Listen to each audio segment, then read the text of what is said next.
Right away, something big is happening. We're inside what looks like a modern tech office, and two people are staring at numbers on a screen. Over 87,000 chat rooms created by 2 p.m. alone. They doubled yesterday's numbers. One of them is absolutely buzzing. My wife is amazing, the man says. Absolutely amazing. We're watching the inside of some kind of AI-powered platform that's making insane money. 100,000 transactions a day at 12,000 won each. That's 1.2 billion won a day. And somebody's wife built it. Cut to a back alley. A man is trying to finish up some business, and that business is getting arrested. Detective Wang Chung-sik slaps handcuffs on a struggling suspect like it's no big deal. He's rough around the edges, mid-40s, confident, the kind of cop who thinks the whole police station is basically his living room. And apparently, the officers back at base think the same thing. They say he brought his own washing machine, microwave and spin dryer to the office. The man lives for the job. But Chung-sik also has a soft side, and we see it when he meets his daughter, little Yeonju, a second grader with big energy. They have a secret handshake, a little chant they do together. Justice always prevails. The bad guys always get caught. Chung-sik is divorced from Yeonju's mom, Sinai, and she's remarried to a younger guy named Lee Min-seok, a veterinarian. There's already tension. At Yeonju's school speech contest, both dads end up sitting in the same family reserved seats, arguing about who belongs there. Chung-sik is 12 years older than Min-seok and makes sure he knows it. Min-seok calls Chung-sik out of his name. They bicker like kids.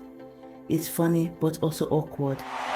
Meanwhile, back in the criminal world, a man named Ma Do-jun just got out of prison. He's sharp, calm, and running a massive drug distribution ring using a dead drop system with synthetic drugs.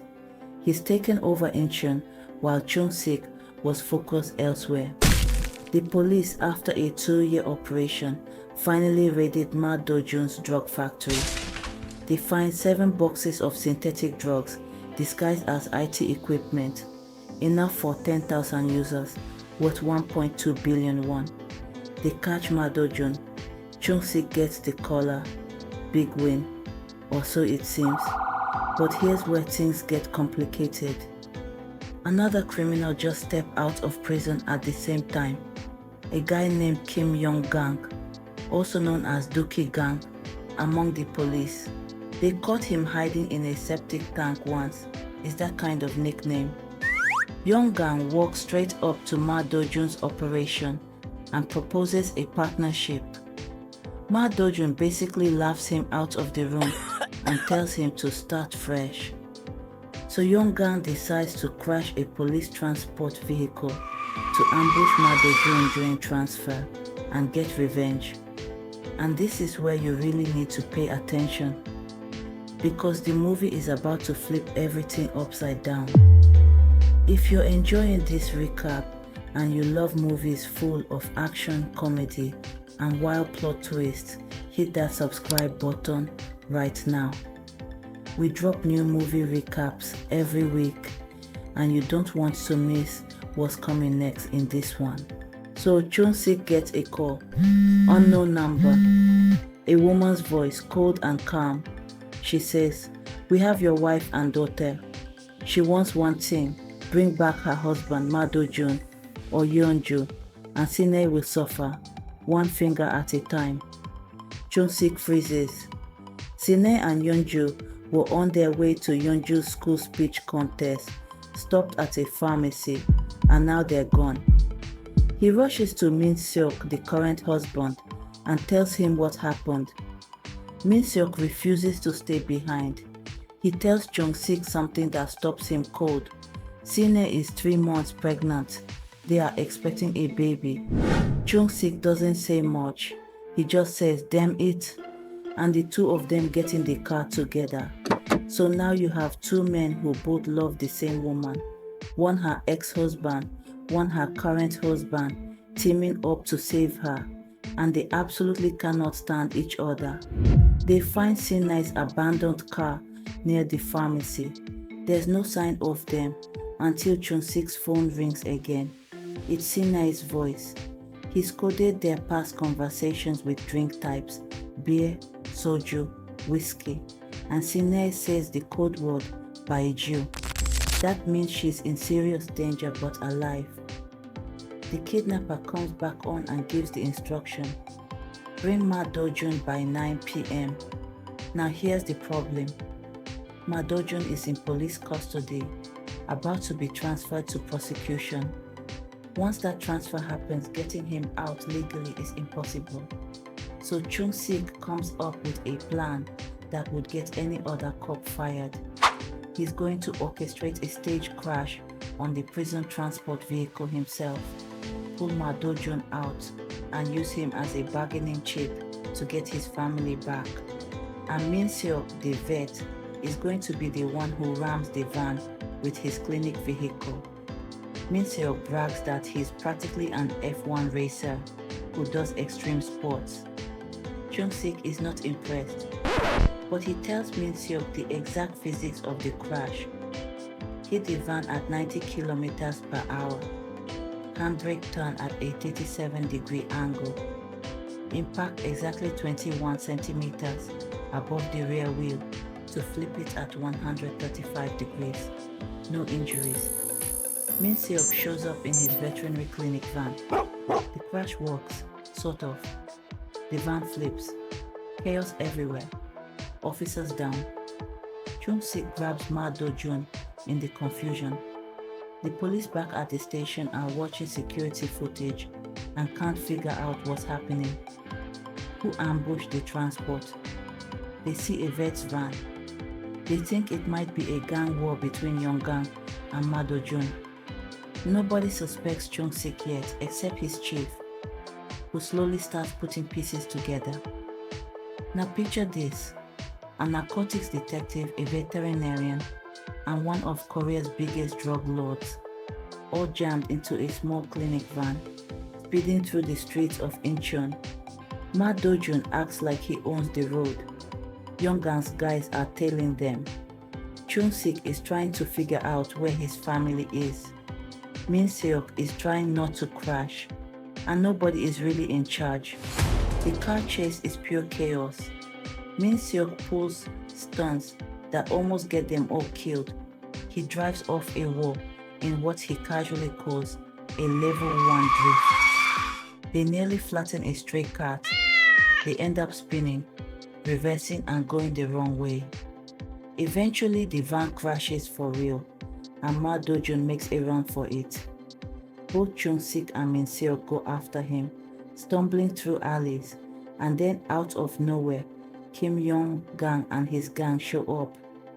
It turns into a full brawl in the streets. In the middle of all this running and fighting, Ma Do-jun gets shot. Yong-gang's people did it. He's bleeding badly. They can't take him to a hospital. Too much police attention. So Min Seok, the vet, has to do emergency surgery on Ma Do-jun right there, telling himself this is just another dog, a big mean Doberman. He removes the bullet.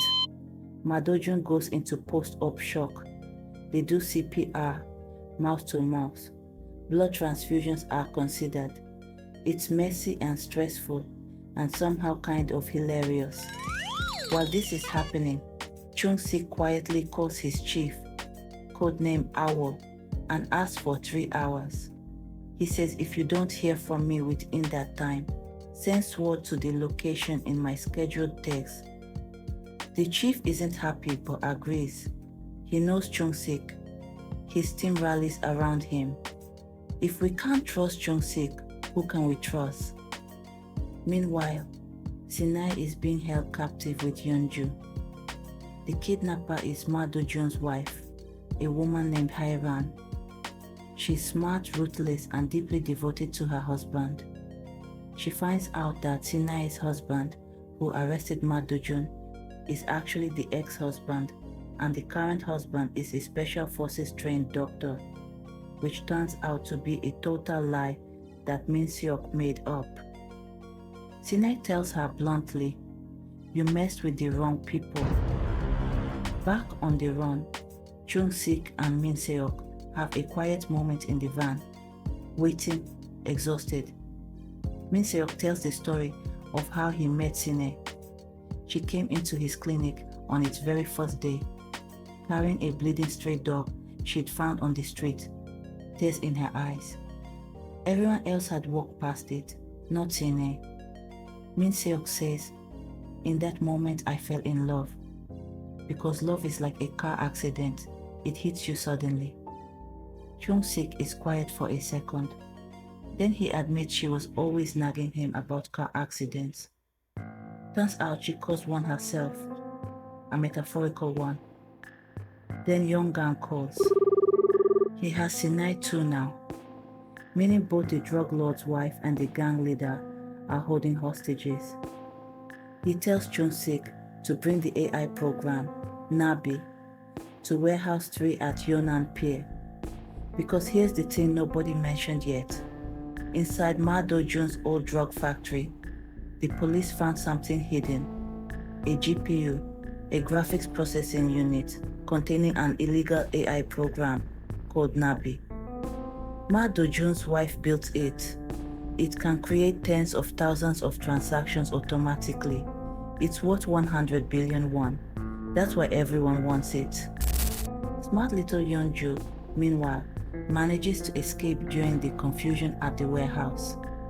She activates a smartwatch her stepdad gave her and sends out an SOS ping with her location. A local TV reporter named Jo Ra, the same reporter who's been covering the drug boss and giving Chung-sik headaches, finds Yeonju hiding outside and keeps her safe. When Yeonju calls her a potential stepmom, the reporter rolls with it. Chung-sik and Min Seok figure out the warehouse is a trap when Yeonju's watch pings from a different location, Warehouse 8, not Warehouse 3. They split up, take on Young-gang's men, and fight their way in. Inside the freezer, Chung-sik and Ma Do-jun are tied up together with plastic bags over their heads, Young-gang's revenge plan for the detective who put him away. They're slowly freezing. To stay awake, the two of them tell chicken jokes. They argue. They eventually decide to work together, biting through ropes, knocking over shelves to break free. Min Seok and Sinai fight their way out of their section. The reporter Ara turns out to be surprisingly capable. She helps in the chaos. And then Ma Do-jun escapes. Again, he grabs a boat at the pier. But Yeonju, the SOS girl, is already on that boat. Chung-sik and Min Seok paraglider off the warehouse roof using tandem gear. They find, because of course they do, and land on the moving boat. Both dads arrive at the same time to save the same daughter from the same criminal. It ends with the whole awkward, loving, chaotic family together, taking photos.